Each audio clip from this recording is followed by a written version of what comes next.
அந்த ஆகாஷ் டெலிவிஷன் மரணம் கட்டமைப்பு அண்ணன்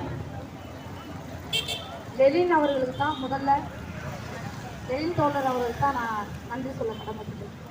ஏன்னா போராட்டம் நம்ம ஒவ்வொரு இடத்துலையும் போராட்டம் எத்தனை நாள் நடக்குங்கிறது எல்லாருக்குமே தெரியும். முதல்ல ஒரு 3 நாள் நடத்துவாங்க, இல்லை 2 நாள் நடத்துவாங்க, மிஞ்சி போனால் 1 வாரம் கூட நடத்துருக்கு பார்த்துருக்கோம். ஆனால் அதெல்லாம் போராட்டம் மக்களுக்கு எப்படின்னா எப்பயுமே போராட்டம் தான், வாழ்க்கையே ஒரு போராட்டம் தானே. இந்த ஆகாசுடைய மரணம் போராட்டம் மட்டும்தான் இன்னையோட சொல்லப்போனால் 100 நாட்கள் ஆகுது. 100 நாட்கள் என்பது மிக வேதனையான ஒரு, ஏன்னா ஒரு இளைஞர் அடித்து கொல்லப்பட்டு மார்ஜரில் கிடக்கான். இந்த சிஎம் முதலமைச்சர் ஜோசப் அவர்களை பெருமையா சொன்னாங்க. இதே தேவேந்திர குல வேளாளர் மக்கள் தான் பெருமையா சொன்னாங்க, புதிய ஆட்சி வரட்டும் நமக்கு நீதி கிடைக்கும் அப்படின்றாங்க. ஆனா திமுக ஆட்சியில தான் 28 லாக்அப் டெஸ்ட் நடந்துச்சு. அந்த லாக்அப் டெஸ்ட் 28 லாக்அப் டெஸ்ட் நடந்தும் சிஎம் ஆட்சியாவது இனிமே எந்த ஒரு தவறுதல் நடக்காதுன்னு நினைச்சோம். ஏன்னா விஜயனை பார்த்துக்குருவாருன்னு சின்ன குழந்தைங்க முதல்ல சொல்லிக்கிட்டு இருந்தாங்க. விஜயனை நல்லா பார்த்துக்கிட்டாரு. அதுலயும் இன்னைக்கு நீதித்துறை பரிந்துரை பண்ணிருக்கு. எப்படி பண்ணிருக்காங்க பார்த்தீங்களா? 5 நாள் மக்களுக்கு இடையரா இருக்கும்னு சொல்லி போராட்டம் பண்ணோம். அங்கிருந்து நமக்கு நீதி கிடைக்கும் அப்படின்றதுக்காக தான் மக்களுக்கு பிரச்சனை இடையூறே இல்லாம ஒரு ஓரமா பண்ணிக்கிட்டு இருக்கோம். யாருக்கு எந்த ஒரு இடத்திலும் பண்ணாம மக்களுக்கு நீதித்துறை சொன்ன பரிந்துரையை கேட்டு நம்ம ஒரு ஓரமா பண்ணது தப்பா போச்சு. எல்லாரும் போல போராட்டத்தை மறுபடி கைவிடாம அந்த இடத்துல பண்ணியிருந்திருக்கோம். ஏன்னா நம்ம கோர்ட்டை அவமதிக்காம கேட்கிறோம்.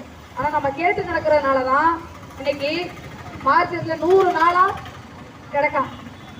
ஒரு இளைஞர், பட்டதாரி இளைஞர் ஆகாஷ் டெலிவிஷன் கிடக்கான். சும்மாவா கிடக்கான்? ஏன் அவனை என்னென்ன சித்திரவதைப்படுத்தினாங்க அந்த 16 பேரும்.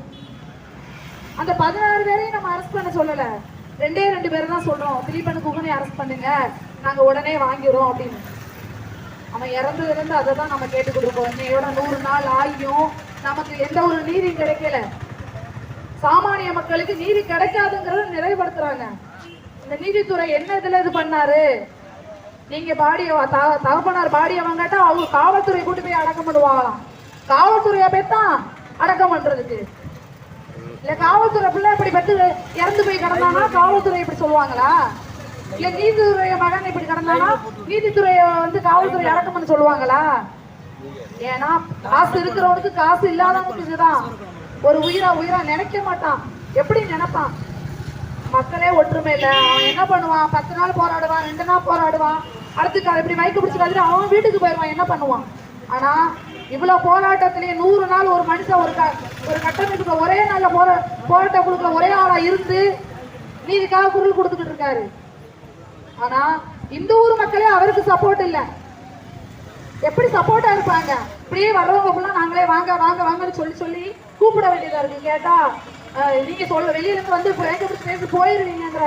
நாளைக்கு அவங்களுக்கு இந்த இழப்பு வரும்போதுதான் தெரியும் ஏன் மைக்கு பிடிச்சி பேசுறாங்க, எதுக்காக கத்துறாங்க, எதுக்கு குரல் கொடுக்குறாங்கன்னு.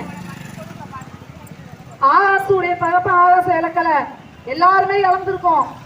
இவனோட அப்படி அவங்க அப்பா அம்மா நினைச்சிருந்தாங்கன்னா நம்ம பிள்ளை செத்து போயிட்டான், நம்ம பாடியை வாங்கி அடக்கம் பற்றி நிம்மதியா இருந்தோம்னு அவங்க இருந்திருக்கலாம். 1 கோடி இல்ல 3 கோடியோட தரந்தாங்க கவர்மெண்ட் அவங்க அப்பா அம்மாவுக்கு, வாங்கிட்டு போய் இருந்திருக்கலாம். ஏன் ஆகாசுக்கு நடந்தது மாதிரி இன்னொரு ஆகாசுக்கோ அஜித்துக்கோ நடக்க கூடாது, நம்ம நீதி கேட்டு போராடுவோம், நம்ம மக்களுக்கான ஒரு போராட்டம் நினைச்சு துணையா நின்றாங்க. இன்னைக்கு அவங்க அப்பா அம்மாவுக்கும் ஒரு நன்றி சொல்லணும். ஆனா நீதித்துறையில ஒண்ணு கேள்வி கேட்குது, உங்க வீட்டு பிள்ளை அப்படி இந்த மாதிரி நடந்தா இன்னும் வரைக்கும் விட்டுருப்பீங்களா? 2 தான் நம்ம கேட்டோம். திலீபனின் குகனை அரெஸ்ட் பண்ணு, எங்க போயிட்ட வெளிநாடே போகட்டும். இதே ஒரு காவல்துறையோ ஒரு நீதித்துறை வீட்லயோ ஒரு சாமானிய மக்கள் பாதிக்கப்பட்டவன் போய் வெட்டி கொண்டு விட்டு போயிட்டானா அவரை சும்மா விடுவீங்களா? உடனே வீட்டுக்கு இன்னைக்கு ஆகாஷ் வீட்டுக்கு வந்த மாதிரி நாளைக்கு உங்க வீட்டுக்கு சூக்காலோட போய் தூக்குவீங்களா? ஏன்னா இவன் இவனை பண்ணா யாரு கேட்பா?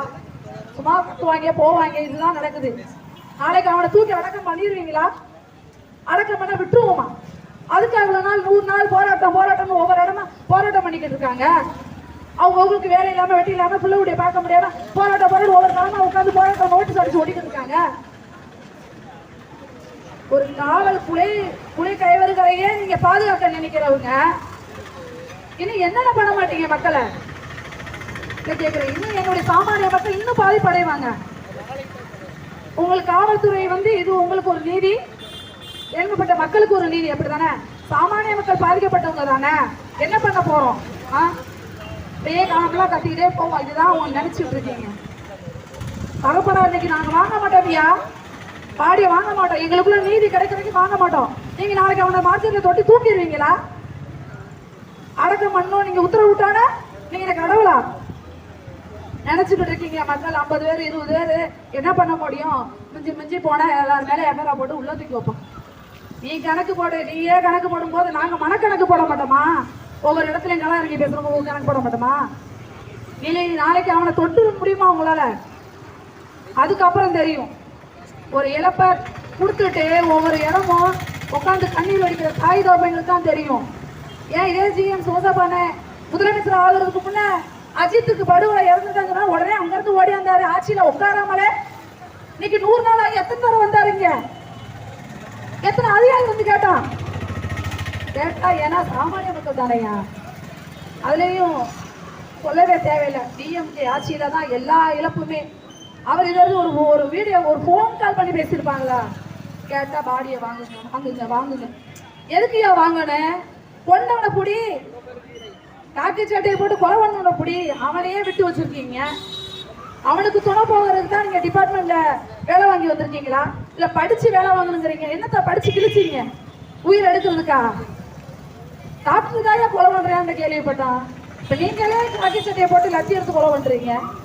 அவன் என்ன துடிச்சு செத்துருப்பான். அவனுக்கான நீதி கிடைக்காம நாங்க வாங்க மாட்டோம். எங்களுடைய போராட்டம் 100 நாள் ஆகட்டும், 200 நாள் ஆகட்டும், நாங்க அவனுக்கான நீதி கிடைக்கும் வரை குரல் கொடுப்போம். உங்களால முடிஞ்சதை பார்த்துக்கங்க. அவ்வளவுதான். நன்றி.